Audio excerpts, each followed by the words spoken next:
De volta, pessoal. No fim ficou um pouco cortadinho o bloco anterior, mas a gente parte exatamente de onde paramos ali.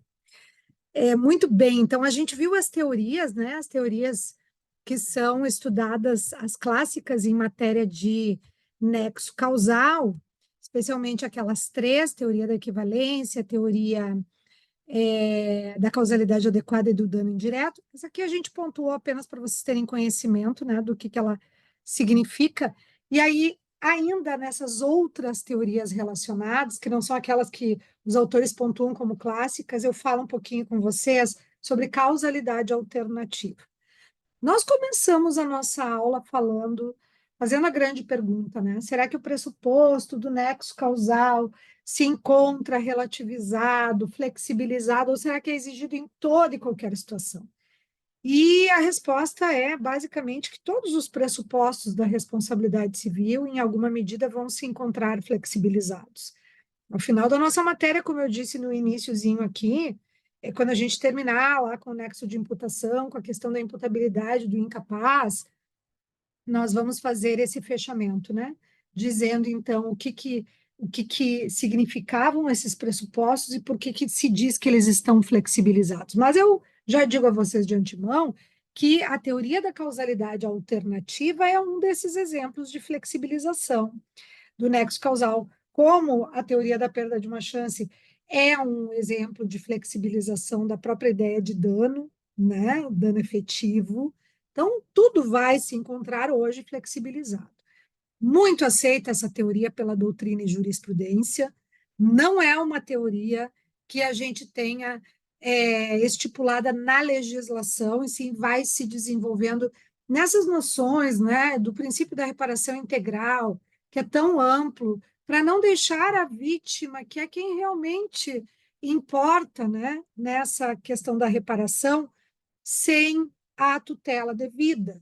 Então, muitas vezes, por não conseguir identificar diretamente o nexo causal a quem eu atribuo, e nesse sentido se confunde muito a noção de nexo causal com nexo de imputação, ficava a vítima sem reparação. Então, o objetivo dessa teoria é dar reparação à vítima. E na dúvida de quem deve pagar essa conta, quando eu tenho um grupo de pessoas que dentre esse grupo existe o possível agente causador do dano, mas eu não consigo identificar, aí eu tenho a aplicação da causalidade alternativa para responsabilizar todos conjuntamente.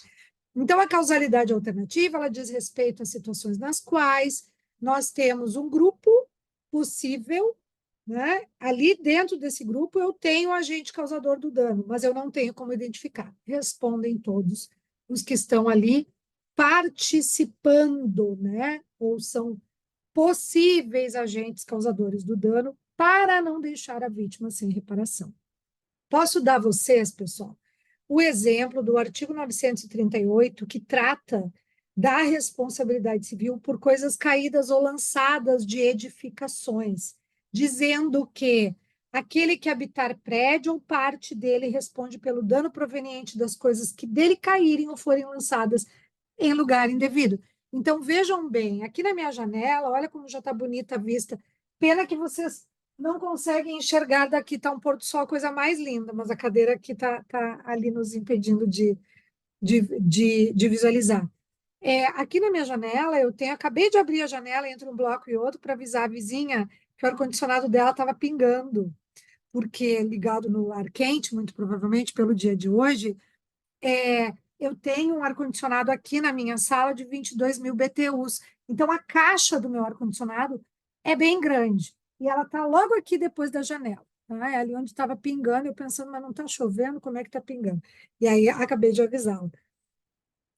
Pois bem, imagine que eu coloco tanto na minha janela como ali na caixa de ar-condicionado, eu tenho o costume de fazer isso, coloco uma planta que eu tenho aqui na minha casa e ela é pesadinha, o vaso é um vaso de tamanho médio. E frequentemente eu coloco ali fora, coisa que o condomínio não permite. Então eu já fui multada por isso. Imagine uma situação assim hipotética. Não devia ter dado meu exemplo, porque eu sou boa cumpridora de regras. Mas hipoteticamente. eu já fui multada, já aconteceu de tirarem foto e colocarem no grupo, de novo, esse vaso aqui vai acontecer um problema, não pode, enfim, aquelas coisas que acontecem, né? Em grupos de condomínio, que as pessoas acabam direcionando de forma coletivizada as situações que não deveriam estar acontecendo. E aí, um dia, alguém encontra, o zelador encontra lá embaixo meu vaso todo quebrado, e pior ainda, uma pessoa caída, machucada, porque no momento em que caiu, a pessoa estava passando e caiu na cabeça dela. Se sabe identificar de quem é o vaso, porque já existem essas provas do grupo de WhatsApp, da multa que a pessoa levou, o agente causador do dano, não tem por que atribuir uma responsabilidade ao condomínio. Porque o nexo de imputação é muito claro, fui eu a responsável. Então, eu respondo, eu pago essa conta. Agora, imagine que o prédio seja de 12 andares e que ninguém nunca viu esse vaso, não se sabe de onde caiu, pode ter caído de qualquer janela. Aí eu vou aplicar, sim, a teoria da causalidade alternativa, para dizer, olha, na dúvida do nexo, da onde veio, de quem foi a conduta que ocasionou o dano, tem o condomínio, que é o grupo, é do condomínio a responsabilidade. Quando eu não tenho como individualizar, tá? Então, é uma típica situação na qual se utiliza o 938 para responsabilizar o condomínio quando o nexo de imputação não for possível.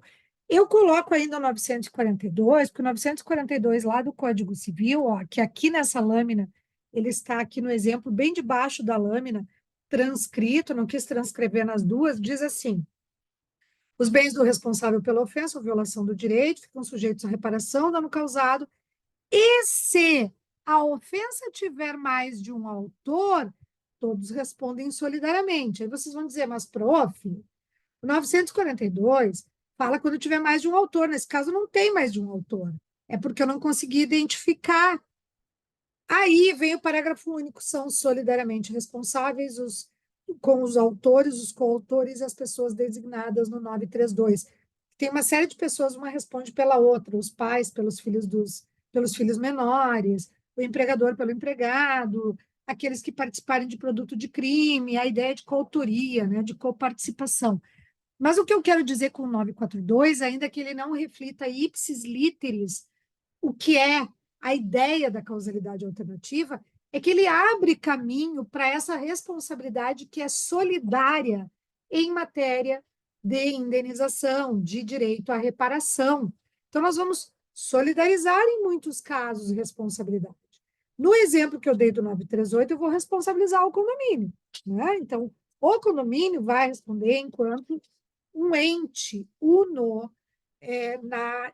na dificuldade de identificação do morador responsável. Agora, tem casos na jurisprudência de aplicação da teoria da causalidade alternativa, nas quais nós vamos solidarizar a responsabilidade, porque eu não tenho como identificar quem foi. Olha que situação é essa, um acidente de consumo acontecido em hospital. Então, o paciente se submeteu à cirurgia em mais de um hospital, né, que eu acho que são dois, e acabou consumindo um produto, deixa eu ver, contraiu infecção hospitalar ali em amarelo, por microbactéria não tuberculosa após realização de duas cirurgias. Tá, beleza. Então, aqui na verdade não foi a situação dele ter consumido o produto, essa é a outra situação do probleminha que a gente referiu antes. Aqui acabou ocasionando, né, uma das cirurgias, os locais são diversos, por isso que eu digo que tem muito a ver com o nexo de imputação. Acabou gerando essa infecção hospitalar. Então, veja bem, pode ter sido no primeiro hospital da primeira cirurgia, pode ter sido no segundo, como pode ter sido nos dois. Eu não tenho como identificar. Se eu não tenho como identificar, e a linha azul é muito interessante a explicação do julgado. O valor da dignidade humana está acima. O valor da proteção da vítima é o que deve preponderar, né? Na dúvida, bom, não pode ficar sem reparação. Então, princípios também de reparação integral. Aqui fala de relação de consumo, mas poderia não ser uma relação de consumo. O princípio da reparação integral está presente também nas relações Meramente civis, como sabemos, é lá o artigo 944, que nos traz esse direcionamento que nós estudamos na aula passada. Mas olha que interessante, em prestígio, então, da valorização da dignidade da pessoa humana, dos princípios da reparação integral, da solidariedade, né, e da boa-fé objetiva, mostra-se conveniente. Solidariedade, quando fala que o julgado, pessoal, é a função social, né, que os contratos devem observar. Mostra-se conveniente aplicar a teoria da causalidade alternativa, que possui previsão legal no 938 e 942. Olha só como aparece isso aqui. Não, na verdade, a meu ver, a causalidade alternativa ela não possui previsão legal expressa. Que o 938 e o 942 nós já vimos o que dizem os artigos. O 938 fala das coisas caídas de prédio e o 942 fala de obrigação solidária, mas não fala especificamente, expressamente em causalidade alternativa, que é uma figura mais doutrinária, mais de jurisprudência. Melhor seria o julgado ter dito que possui abertura legal para interpretação a partir dos artigos 938 e 942. Mas, ok, ambos do Código Civil e que tem sido adotada pela jurisprudência em hipóteses análogas, nas quais não é possível determinar o nexo causal dos potenciais autores do dano, reconhecendo-se assim a solidariedade dos dois hospitais envolvidos, né? Então, pessoal, vejam bem, eu tenho dificuldade de nexo causal aqui, que tem uma conduta que gerou o dano. Mas a conduta é de quem? Então, da mesma forma que eu tenho a dificuldade de nexo causal, eu tenho nexo de imputação de quem é a conduta. Para mim, no meu sentir, a causalidade alternativa, ela é mais vinculada às questões de nexo de imputação até do que nexo causal, mas muitas vezes essas coisas se cruzam, tá? Então, a gente aplica totalmente essa teoria nesses casos. Outros casos, né, comuns da jurisprudência, uma briga que começa num estádio entre os torcedores e aí alguns lesados. Aquele começou, foi aquele que me deu o soco. Bom, na dúvida, qual era o grupo que iniciou a briga? Pega essas pessoas desse grupo e responsabiliza todo mundo, né? É um outro exemplo, não coloquei julgado aqui, mas é um exemplo também de jurisprudência. Olha que interessante essa situação. Um vídeo sexual que é publicado na internet, ficou comprovado no processo que alguns sujeitos estiveram em contato com esse vídeo e tinham a posse desse material. Só não se conseguiu comprovar quem efetivamente, imagina aqui, eu não lembro dos detalhes do caso, mas imagina que seja um grupo de amigos, tem 4 amigos, tá? Todos eles estiveram na posse desse material.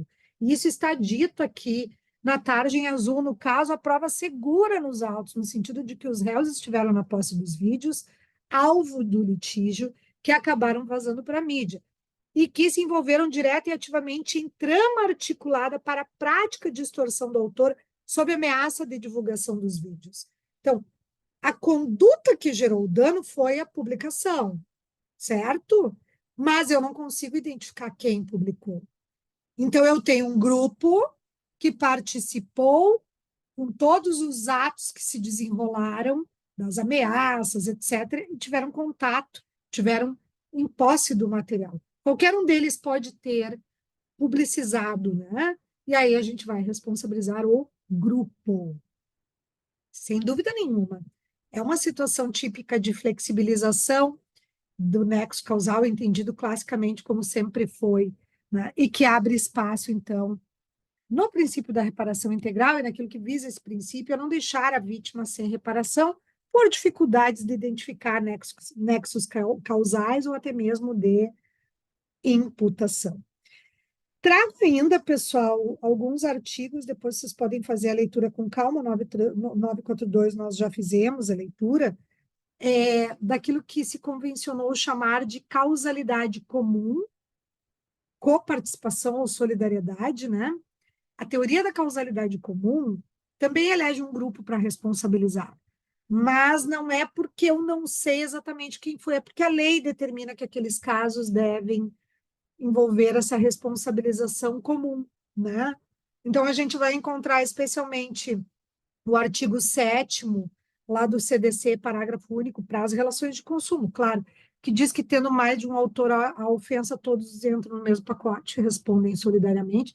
Veja como essa é uma ideia típica de função social do contrato, né? Espraia aí a responsabilidade a todos. Ainda o artigo 25, parágrafo 1º, quem estuda direito do consumidor, está fazendo a disciplina, já teve essa aula, né? Inclusive, foi a aula de... É a aula de hoje, não teve essa aula, terá essa aula, né? Porque eu estou gravando aqui na sexta-feira a aula de responsabilidade civil, mas a matéria é sobre isso. Não, desculpa, pessoal, tiveram na aula passada, que a aula de responsabilidade civil no CDC se desdobrou em 2 momentos. E nós falamos dos 2 regimes de responsabilidade: responsabilidade por fato e por vício. A responsabilidade por fato, que envolve agressão a direito de personalidade do consumidor, incolumidade física ou psíquica que é atingida, ela não diz que é solidária. Já a responsabilidade por vício, comprei um produto que não funciona, não vale o que eu paguei, diz que é solidário. Mas há essas 2 possibilidades de, pela causalidade comum, vincular esses fornecedores para que respondam solidariamente, mesmo no caso de acidente de consumo, mesmo no caso de responsabilidade por fato, que é quando incidir o 7º parágrafo único ou o 25, parágrafo 1º. Ou seja, tendo mais de um autor, todos respondem solidariamente, ou ainda, parágrafo 1º do 25, havendo mais de um responsável pela causação do dano, todos respondem solidariamente. Eu dou aquele exemplo que eu acho que é muito bom para ilustrar isso, né? Caiu a ponte, teve erro do engenheiro, teve erro do arquiteto, teve erro do empreiteiro, teve erro do Estado, que não fiscalizou. Então, olha aí, todo mundo concorrendo em uma ou outra medida para que o dano tivesse acontecido. E aí a gente aplica a causalidade comum e solidariza a responsabilidade. O 942 fala algo parecido, né? Não vejo que tenho regras específicas no CDC, mas eu tenho no Código Civil também. 942, parágrafo único, são solidariamente responsáveis com os autores e os coautores. Então, todo mundo que participa de alguma forma desse evento danoso é chamado junto a essa responsabilização. Muito bem, pessoal. Vamos aqui nos encaminhando, então, depois de analisarmos as teorias do nexo causal, né, as teorias clássicas e aquelas mais contemporâneas que vão flexibilizando essas ideias, nós vamos trabalhar a questão das concausas, né? Eu já dei para vocês algumas ideias do que seria concausa, uma conduta que gera o dano, mas daí acontece uma outra coisa no meio que facilita. No meio é depois, né? Superveniente. Ou tinha uma causa pré-existente que ninguém tinha conhecimento e que facilitou a ocorrência daquele dano. Como é que fica essa situação das concausas? Eu trago para vocês já informando de antemão. Esse tema não é um tema simples de apreciação. Não tenho fórmula matemática, como não tenho nenhuma matéria aqui envolvendo responsabilidade civil. Mas a gente tem algumas diretivas que a gente trabalha. Só que eu vou precisar do caso concreto. Quer dizer, isso que a gente colocou nessa lâmina aqui não é absoluto. E é por isso que a gente já inicia dizendo, em geral, eu tenho essas direções aqui que eu coloquei para com causa pré-existente, superveniente ou concomitante.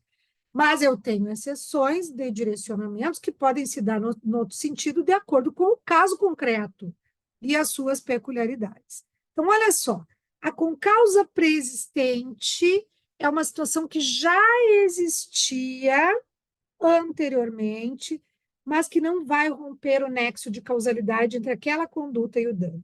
Lembram do exemplo que a gente deu, que tem a ver com predisposição patológica da vítima? Está aqui como exemplificação. Então, imagine, a pessoa tem diabetes, ou então a pessoa é portadora de HIV, ou a pessoa é hemofílica, a pessoa tem um comprometimento de saúde que é importante, tá?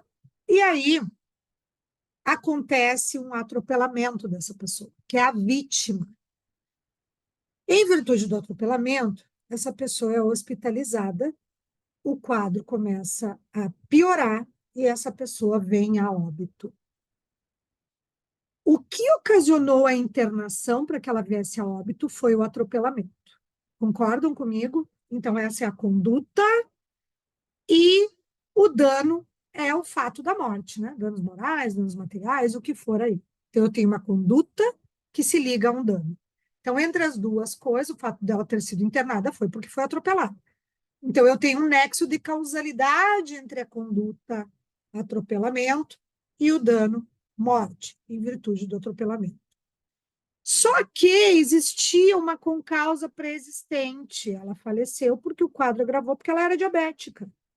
Ou ela faleceu porque o quadro agravou porque ela era homofílica ou porque era portadora de HIV, o que for.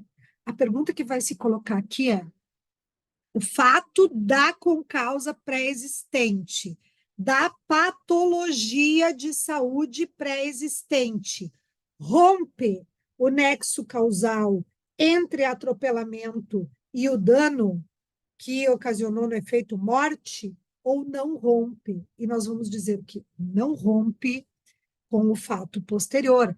Igual responde quem atropelou, mesmo que exista uma concausa anterior que tenha contribuído. O que vai acontecer aqui, no entanto, pessoal? Nós vamos precisar do laudo para identificar se aquela concausa pré-existente contribuiu ou não para o evento. Me parece que vamos, mas não para atribuir a responsabilidade. Porque se eu estou dizendo que não rompe o nexo, é porque quem atropelou vai responder. Mas para o quantum indenizatório me serve a apuração de ter contribuído ou não a concausa. Porque se no laudo pericial judicial vai dizer que não contribuiu nem um pouco, e que foi o atropelamento que gerou, bom, aí o valor da indenização é aquele total, completo para esses casos. Agora, se me disser que o quadro agravou por causa da diabetes, eu posso mexer no quantum indenizatório. Não rompe nexo, porque quem atropelou vai se responsabilizar igual, mas eu mexo no quantum. Porque lembram, quando a gente falou no critério bifásico, que o grau de culpa também interfere. E se eu tenho uma concausa que contribuiu, eu vou diminuir um pouco o grau de culpa, talvez, né? Mas isso é muito maleável, é de julgador para julgador. E é por isso que a matéria da responsabilidade civil vai até a última instância de discussão, porque tem essa subjetividade, tá? Mas o importante é que não rompe o nexo. Agora imagine uma concausa superveniente. Então, a pessoa é atropelada, se chama a SAMU, e a SAMU demora muito para chegar. E em virtude da demora no atendimento, ou até mesmo a demora do atendimento no hospital, a pessoa vem a falecer. Então, a causa que determina o dano é o atropelamento, que aconteceu aqui. O dano é o acidente, o dano é, desculpem, a questão da morte. Vamos imaginar que aqui aconteceu um óbito. No meio disso, eu tenho uma concausa, que é superveniente, porque olha só, onde inicia o nexo? No atropelamento. Nexo com o dano aqui. No meio, eu tenho uma falha da prestação de serviço do hospital, que demorou muito para atender. Ou eu tenho, coloquei aqui o caso do tétano, foi atropelado, mas teve aquela lesão em virtude de uma concausa superveniente, que é o tétano.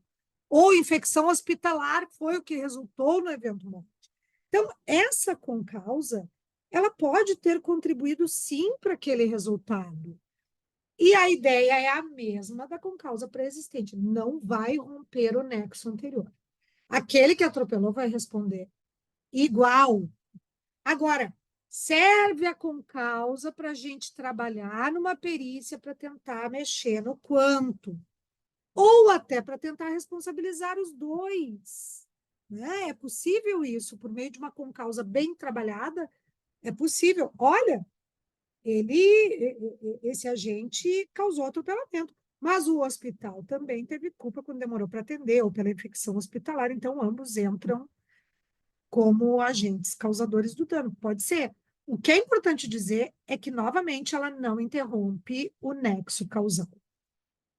Então, é o que a gente coloca aqui na observação dos nossos doutrinadores tão festejados em matéria de responsabilidade civil. A concausa superveniente só tem relevância quando rompendo, erige-se em causa direta e imediata do novo dano. Ou seja, dá origem a novo nexo causal. Então, imagine o seguinte: o atropelamento foi leve, gente. O atropelamento não aconteceu muita coisa, a pessoa só quebrou o braço, enfaixar o braço. Mas, por uma questão de ficar em observação, ficou em observação no hospital por 2 dias e ali pegou a infecção hospitalar. Então, esse atropelamento jamais geraria o evento morte, mas a infecção hospitalar sozinha foi capaz de gerar esse evento. Esses nexos, por meio da ocorrência de concausas, precisam ser construídos na produção probatória, não tem outra forma. E essas questões envolvendo aí ataque à saúde, às integridades das pessoas, envolvem, sem dúvida nenhuma, pessoal, a questão das perícias, né, da prova pericial. Muito bem! Cuidando aqui o horário, que eu quase me perdi no horário. Tenho reunião logo em seguida do nosso NDE para determinar algumas coisas aí para os nossos próximos dias e depois poder noticiar a vocês. Vamos concluir aqui com a concausa concomitante. Acho que dá para a gente ver até a próxima lâmina. Eu posso ter também coisas que acontecem juntas, né? Não tem como dizer o que foi antes, o que foi depois. E aí, o que acaba acontecendo aqui? Eu posso ter uma contribuição efetiva, né, para estabelecer se o dano ocorreu pela situação A ou B. Então, veja um exemplo que a gente dá aqui, que é um exemplo também de jurisprudência, pessoal. Uma pessoa que é submetida a um procedimento ali de cesariana, no parto, né, que não tem, a princípio, nenhuma situação de complicação nesse parto, mas que, em virtude de, no momento do procedimento, ter tido um aneurisma, que é aquele coágulo que estoura no cérebro, venha a falecer. Esse caso típico de jurisprudência, olha só, uma concausa concomitante, o procedimento de estar aberta ali na cirurgia está acontecendo no mesmo momento em que estoura o aneurisma. Nesse caso, no entanto, ficou comprovado que o parto, se eu tiro o aneurisma, eu tiro a situação do aneurisma ali da jogada, o parto teria sido um sucesso, não teria acontecido nada. Então, essa concausa, ela é importante porque a ligação entre acontecimento e dano se dá pelo aneurisma, que eu não teria como atribuir a ninguém, né? A não ser que eu tenha um médico que errou o diagnóstico anteriormente. Agora, poderia ser pelo parto também, então é perícia que vai me definir. Quer dizer, em matéria de concausas, nós temos que dominar o que é pré-existente, o que é superveniente e o que é concomitante.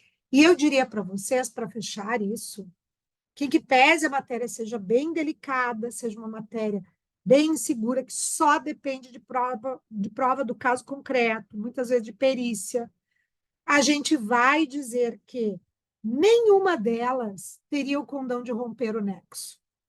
O que vai romper nexo é aquilo que estabelece um novo nexo. Então, não é nem rompimento de nexo. O que a gente vai entender como rompimento de nexo são as excludentes de nexo causal, que a gente vai estudar no outro bloco. Aqui não é rompimento de nexo, é estabelecimento de novo nexo. Olha, essa situação foi a que fez ocasionar, foi a que fez surgir, né, foi a que ocasionou o dano, e não aquela anterior. Se eu tiver contribuição das duas ou das três causas e concausas, nós vamos ratear responsabilidades, né? Cada um na proporção da sua contribuição. E aí, obviamente, estou falando do agente causador do dano. Olha só, aquele exemplo que a gente deu antes, para fechar um pouquinho aqui, a figura das concausas, e aí eu deixo para um último bloco, para a gente trabalhar um pouco as excludentes de responsabilidade, né? De uma forma mais apurada.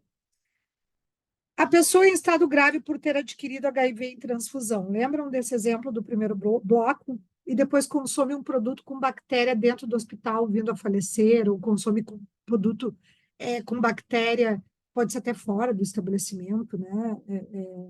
Hospitalar. Trata-se de causa. Pré-existente, concomitante ou superveniente à causa principal? Para responder essa pergunta, a gente pensa, quando é que começou o problema? Começou na transfusão de sangue, que gerou, né, a aquisição do problema de saúde, vamos dizer assim. Contraiu o vírus de HIV na transfusão de sangue. Então, aqui eu tenho estabelecida a conduta, né? Quer seja da clínica, do hospital, porque é responsabilidade objetiva, sem dúvida nenhuma. Muito bem. Em tendo acontecido isso, a pessoa fica em estado grave. Então, aqui eu tenho o dano. Só que no meio disso, ela consumiu um produto de determinado fabricante que tinha uma bactéria. E a morte ocorre muito em virtude disso. A gente tem uma concausa superveniente. Concausa superveniente, produto com bactéria, causa principal, HIV em transfusão de sangue.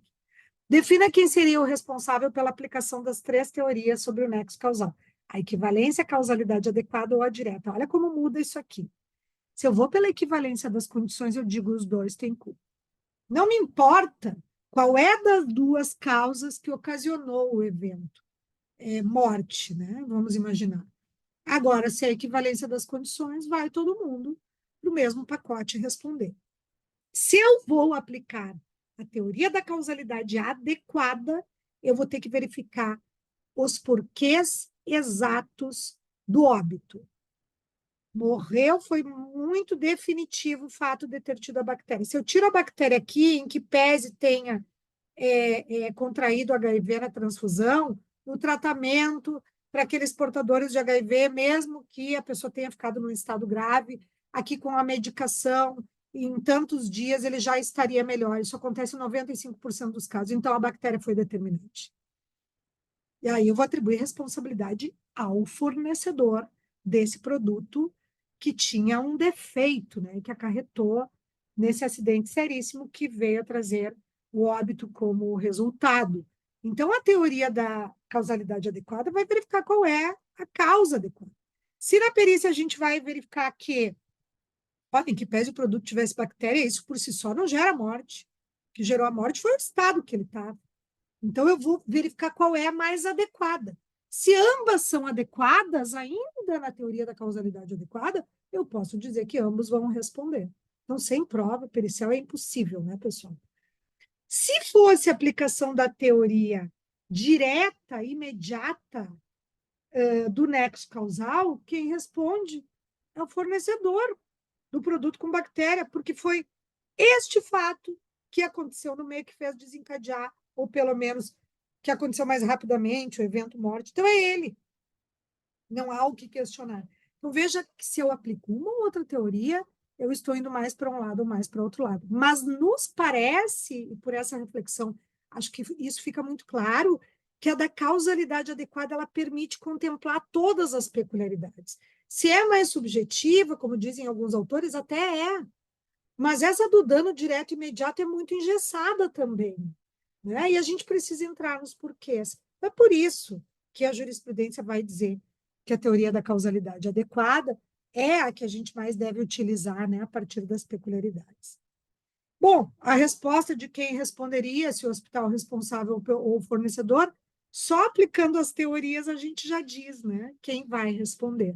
Então, acho que fica bem claro aí para vocês como é que a gente aplica essas teorias. Pessoal, eu vou finalizar, ficou bem mais curtinho, claro, esse bloco para conseguir entrar na reunião a tempo, e aí logo a seguir eu já finalizo com o bloco que a gente trabalha aqui, as excludentes do nexo causal, né?